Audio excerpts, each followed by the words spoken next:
नमस्कार दोस्तों, फ़ोन में टेक्निकल इंस्टीट्यूट में आपका स्वागत है। तो फ्रेंड्स, आज हमारे पास एक ओप्पो का A15s करके मॉडल है। हैंग ऑन लोगो है, सॉफ्टवेयर अगले टेक्नीशियन भाई ने करके देख लिया है। तो चलिए अभी देखते हैं कि हैंग ऑन प्रॉब्लम हमारी जो एमएमसी से रिलेटेड प्रॉब्लम आती है या सॉफ्टवेयर से रिलेटेड प्रॉब्लम आती है, ये कहाँ से सॉल्व होने वाली है। तो चलिए सबसे पहले हम इस फ़ोन को आइडेंटिफाई करते हैं कि इसमें एक्चुअली प्रॉब्लम हमें क्या मिलने वाली है। तो पहले मैं आपको ऑन करके चेक करा देता हूँ कि इसमें प्रॉब्लम क्या है।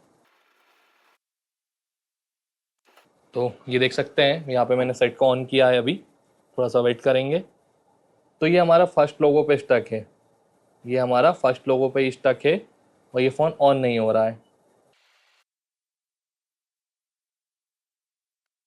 देख सकते हैं ये हमारे फर्स्ट लोगो पे स्टक है और इसको हमें अभी सॉल्व करना है। तो चलिए सबसे पहले हम चेक करते हैं इसकी हेल्थ CM2 डोंगल से और उसके बाद हम इसको आगे भी आइडेंटिफाई करेंगे कि हमारी प्रॉब्लम का सोल्यूशन कहाँ से हमें मिलने वाला है। तो चलिए फ्रेंड्स, CM2 को ओपन करते हैं और फ़ोन को आइडेंटिफाई करके देखते हैं कि हमारी इसमें हेल्थ का इश्यू तो नहीं है और सारी इन्फो को भी प्रॉपर चेक करते हैं। इस ऑप्शन को आपको फायर प्ले स्मार्टफोन वाले ऑप्शन को आपको सेलेक्ट कर लेना है और फिर आइडेंटिफाई करके सेट को कनेक्ट करना है। तो यहाँ पे आप देख सकते हैं हमारा सेट कनेक्ट हो चुका है और यहाँ पे आपको शो भी हो रहा होगा कि जो हमारी ई प्रोल जो होती है end of life BMLC multi layer shell, जिसका स्टेटस है 70 से 80% हमारी कंज्यूम हो चुकी है। तो इस कंडीशन में हमारी बैड हेल्थ होती है। तो अभी फ़िलहाल में हमें इसकी बैड हेल्थ को चेक करना पड़ेगा। तो इसका हम एमएमसी को रिमूव करते हैं और EGZX से चेक करेंगे कि हमारी एमएमसी की अभी जो हेल्थ है वो रिपेयर होने लायक है या फिर हम एमएमसी को चेंज करेंगे।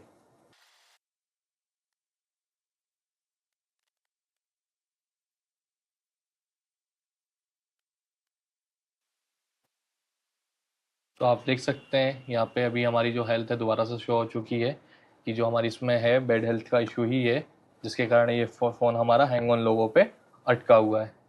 तो चलिए यहाँ पे हमारा CM2 पे पूरा आइडेंटिफाई हो चुका है और ये हमारी सपोर्टेड एमएमसी की लिस्ट भी आ चुकी है, मगर इसको हम EGZX से भी एक बार वेरीफाई करेंगे।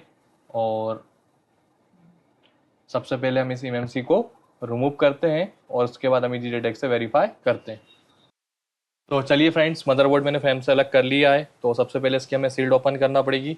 देख सकते हैं पूरा full fresh sealed pack board है।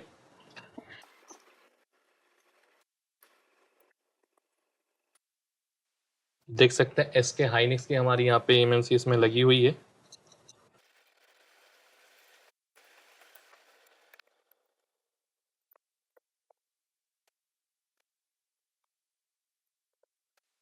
तो यहाँ से यहाँ तक का एरिया में सील्ड से कट करना पड़ेगा।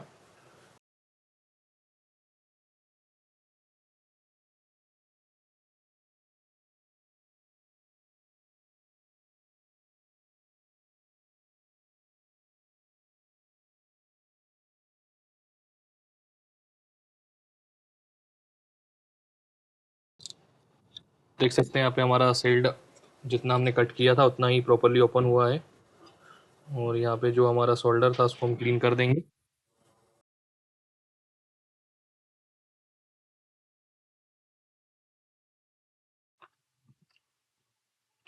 तो चलिए अब इसकी हम एमएमसी को रिमूव करते हैं।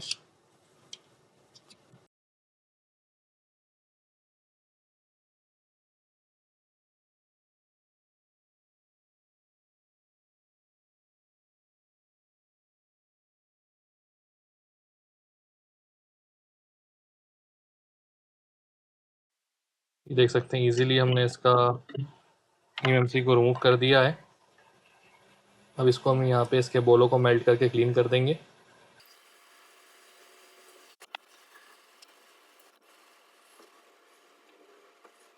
ये देख सकते हैं हमने इसको 183 की पीपीडी से सारे बोलों को मेल्ट कर दिया है।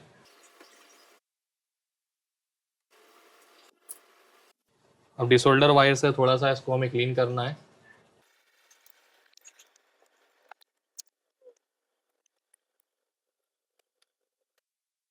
तो इस तरीके से आपको डिसोल्डर वायर से क्लीन कर देना है।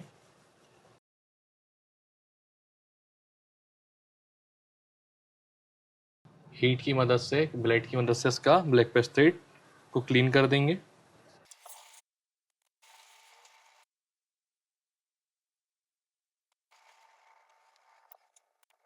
देख सकते हैं एकदम स्मूथली हमारा जो पेस्ट था वो सारा का सारा क्लीन हो चुका है।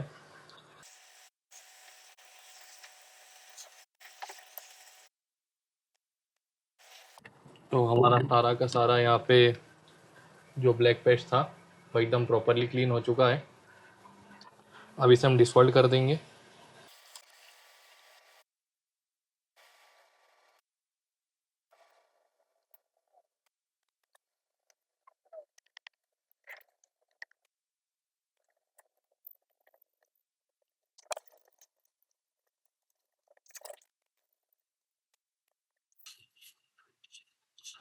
देख सकते हैं पेस्ट हमारा पूरा प्रॉपरली क्लीन हो चुका है।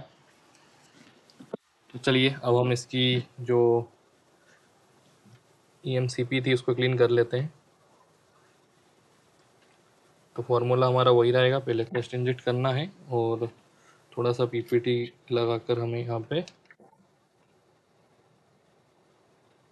जो बॉल है उनको मेल्ट कर लेना है।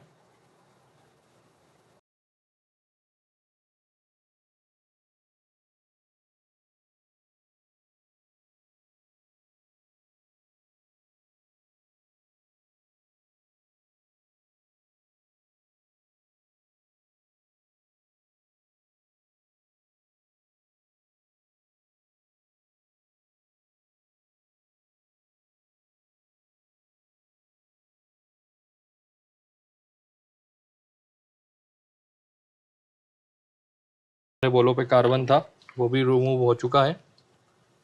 और यहाँ हम एक बार डिसॉल्व करके दोबारा से MMC को पूरा क्लीन कर लेंगे और बॉक्स में कनेक्ट करके हम इसको वेरीफाई करेंगे।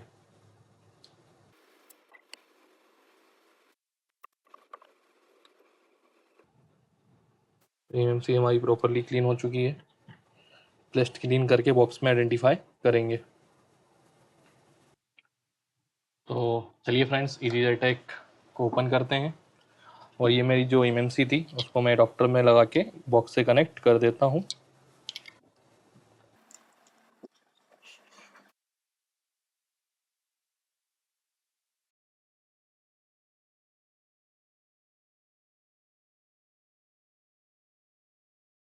तो यहाँ पे आप देख सकते हैं MMC को मैंने कनेक्ट किया है।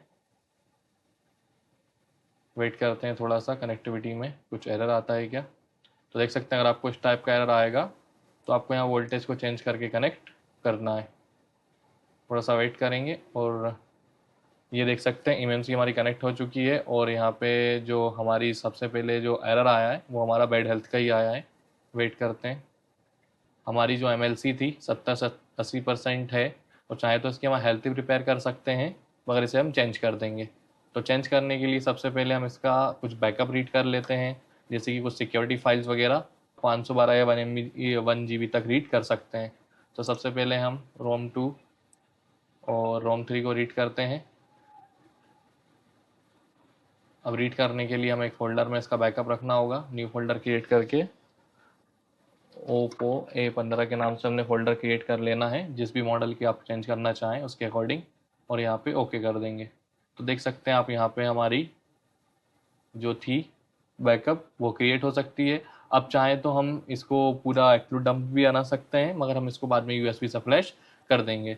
तो अभी यहाँ पे हमारा जो था boot 1 boot 2 जो UEFI में होता है, इसमें हमारा ROM 2 ROM 3 होता है, तो वो हमारा रीड हो चुका है। अब हम ROM 1 पे क्लिक करके पैरेटली 1 GB तक की रीड कर लेते हैं। तो ये हमने रीड करने की प्रोसेस स्टार्ट कर दी है। थोड़ा सा वेट करेंगे और हमारी रीड हो जाएगी।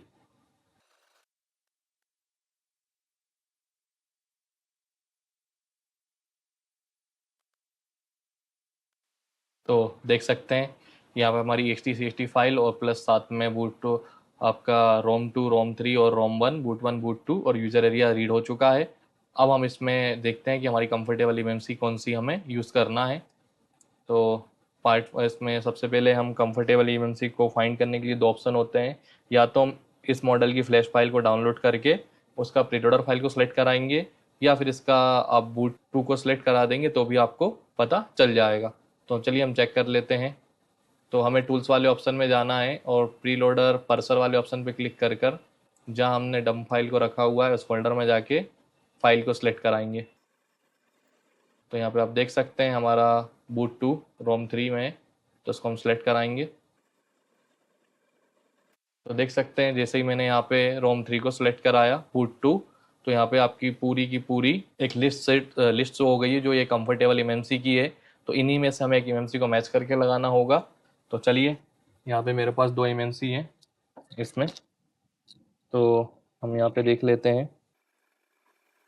तो बॉक्स से कनेक्ट कर लेते हैं इसको। पुरानी वाली को मैं रिमूव कर देता हूँ और ये दूसरी वाली को मैं यहाँ पे कनेक्ट।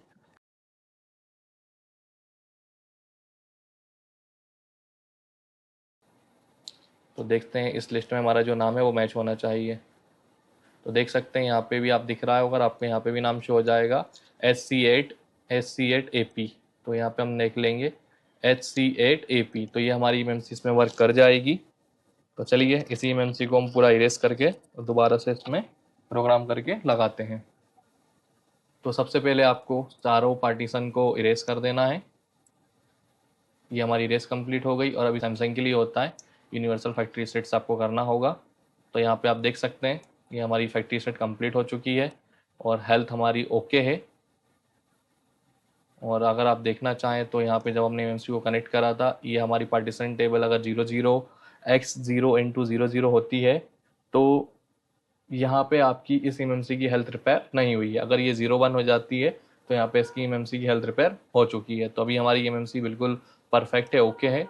अब जो हमने बैकअप रीड किया था उसे इंस्टॉल दोबारा से इस एमएमसी में राइट करते हैं। तो आप देख सकते हैं यहाँ पे सारा का सारा हमारा बैकअप है, इसे हम राइट कर देंगे। तो सबसे पहले हमारी रोम 2 है, रोम 2 को सिलेक्ट करते हैं।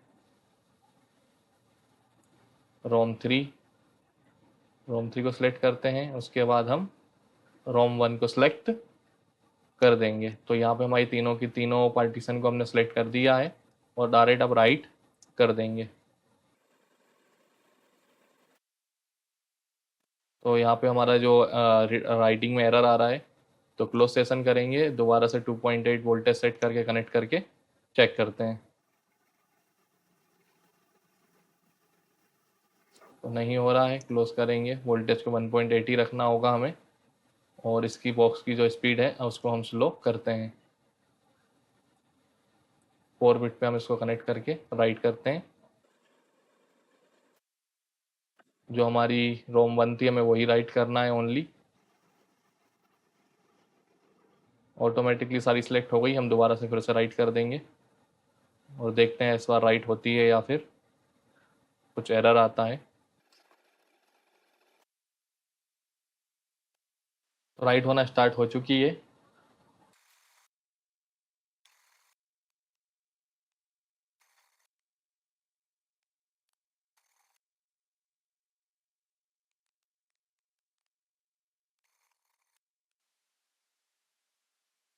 देख सकते हैं हमारी बूट कॉन्फ़िगरेशन इसकी 00 है। स्कैन सोर्स करते हैं दोबारा से। तो हमारी HTCXT फाइल थी, उसको हम दोबारा से करते हैं राइट। तो देखेंगे आप यहाँ पे हमारी कॉन्फ़िगरेशन पूरी प्रॉपरली आ चुकी है। और अब इसको हम दोबारा से जब स्कैन सोर्स करेंगे तो पार्टीशन के साथ हमारी प्रॉपरली बूट कॉन्फ़िगरेशन भी यहाँ पे शो होना चाहिए। तो देख सकते हैं यहाँ पे हमारी जो कॉन्फ़िगरेशन थी वो प्रॉपर आ चुकी है। अब मदरबोर्ड में लगाने के बाद हमें इसको एक बार फ्लैश करना पड़ेगा। EGRTX से जो हमने डंप राइट करना थी वो कंप्लीट हो गई है। अब इसे हम मदरबोर्ड में इंस्टॉल करते हैं और एक बार इसको दोबारा से फ्लैश करेंगे। तो चलिए एमएमसी को सबसे पहले हम डिसोल्ड कर देते हैं क्योंकि छोटे बड़े बॉल हैं इसमें सारे।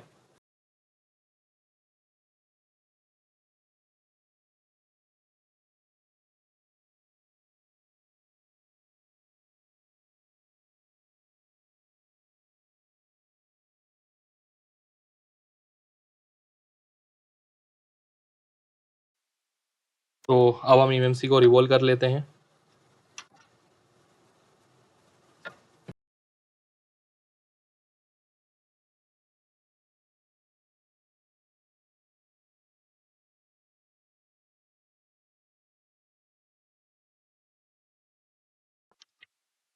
तो एमएमसी हमारी रिवॉल्व हो चुकी है। तो फ्रेंड्स चलिए इसको इंस्टॉल करते हैं अब।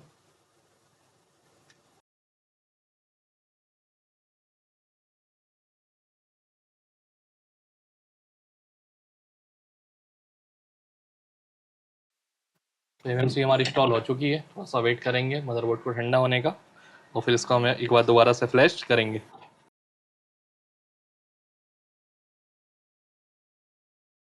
फाइल हमारी सिलेक्ट हो चुकी है। अब सीधा हम इसको राइट OFP पे क्लिक करके फ्लैश फाइल को राइट कर देंगे।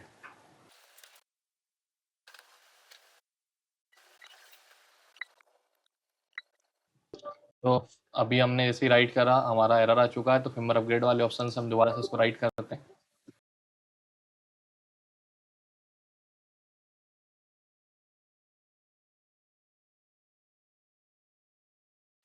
तो यहाँ पे हमारी देख सकते हैं पहले पार्टीशन रीड हुए हैं और उसके बाद ये हमारी फ्लैश फाइल राइट होना स्टार्ट हो चुकी है। अभी हमें थोड़ा सा वेट करना पड़ेगा और हमारा फ़ोन कम्प्लीटली ऑन हो जाएगा।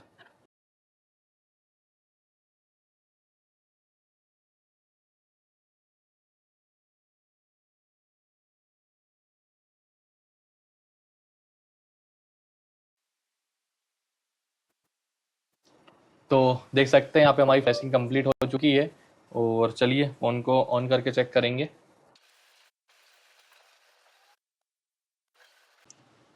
तो चलिए फ्रेंड्स, फ्लैशिंग हमारी कंप्लीट हो चुकी है और अब हम फ़ोन को ऑन करके चेक कर लेते हैं।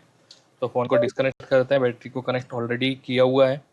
तो फ़ोन हमारा यहाँ पे ऑन हो चुका है, थोड़ा सा वेट करते हैं। अभी ये हमारा फर्स्ट लोगो पर है, थोड़ा सा वेट करते हैं और देखते हैं सेकंड लोगो में जाता है या नहीं। तो देख सकते हैं ये हमारा सेकंड लोगो में भी जा चुका है। अब थोड़ा सा वेट करना होगा क्योंकि ऑन करने में प्रोसेस में टाइम लगेगा, थोड़ा सा वेट करते हैं।